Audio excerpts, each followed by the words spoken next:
ஊழல் புகார் இருக்கக்கூடிய விஜயபாஸ்கர் தமிழக வெற்றி கழகத்தில் இணைந்திருக்கிறாரு. இதை எப்படி பார்க்குறீங்க? இதுவும் வெளியிலிருந்து விமர்சிக்கக்கூடிய அளவுக்கு இருக்கா?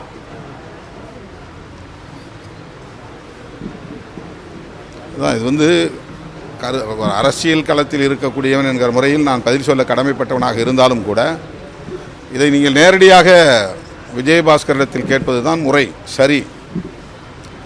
அவர் என்ன காரணத்திற்காக அதிமுகவிலிருந்து வெளியேறினார்?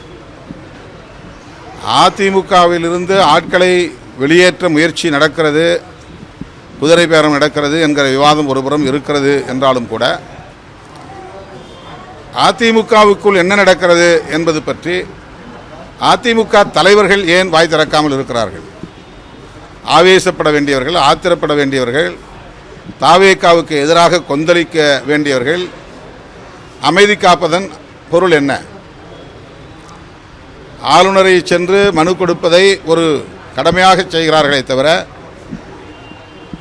இதை ஒரு வெகுமக்கள் கருத்தாக மாற்றுவதற்கு, ஒரு பப்ளிக் ஒப்பீனியனாக மாற்றுவதற்கு அவர்கள் எந்த முயற்சியும் எடுத்ததாக தெரியவில்லை.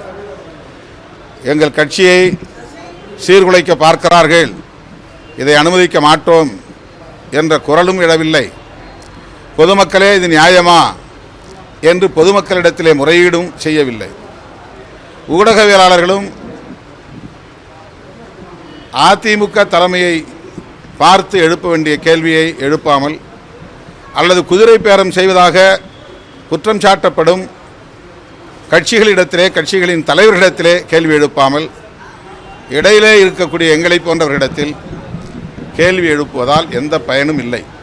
குதிரை பேரத்தில் ஈடுபடுவது யார்? தாவேகா என்றால் தாவேகா தலைமையை நேராக கேளுங்கள். திமுக ஈடுபடுகிறது என்றால் திமுக தலைமையிடம் கேளுங்கள். அதிமுக பாதிக்கப்படுகிறது என்றால் அதிமுக தலைமையிடம் இந்த கேள்வியை எழுப்புங்கள். அவர்களிடம் எந்த கேள்வியும் எழுப்பாமல் இதில் திருமாவளவன் என்ன சொல்லுகிறார், அவர் ஏன் மழுப்புகிறார் என்று திருப்பிவாதம் செய்வது அர்த்தமில்லாதது அல்லது அரசியல் புரிதல் இல்லாமல் பேசுகிற பேச்சு. பொதுவாக இந்த கேள்வி மட்டும் சொல்ல, ஊடகங்களில் விவாதம் நடத்தக்கூடிய தோழர்களுக்கு நான் சொல்கிறேன், இதுவரையில் இது மிகவும் முக்கியமான பிரச்சனை தான். தமிழ்நாட்டு அரசியலில் குதிரை பேரம் என்பது மிக மோசமாக நடந்து கொண்டிருக்கிறது என்பது வெளிப்படையாக தெரிகிறது என்றால் அதில் ஈடுபடக்கூடியவர்களை நேரடியாக கேள்வி எழுப்பாமல் அதில் தொடர்பில்லாதவர்களிடத்திலே கேள்வியை எழுப்புவது, அவர் ஏன் பேசவில்லை, இவர் ஏன் பேசவில்லை என்று கேள்வி எழுப்புவது அவர்களின் இயலாமையை காட்டுகிறது. உள்ளபடியே அரசியல் அறத்தின் மீது நம்பிக்கை உள்ளவர்கள் நேரடியாக தாவேகா தலைமையிடம் இந்த கேள்வியை எழுப்புங்கள், பாதிக்கப்படுகிற அதிமுக தலைமையிடம் இந்த கேள்வியை எழுப்புங்கள், அல்லது திமுகவுக்கும் இதில் தொடர்பு இருக்கிறது என்று சொன்னால் திமுக தலைமையிடம் நேரடியாக கேள்வி எழுப்புங்கள். அவர்கள் மக்களிடத்திலே பதில் சொல்லட்டும்.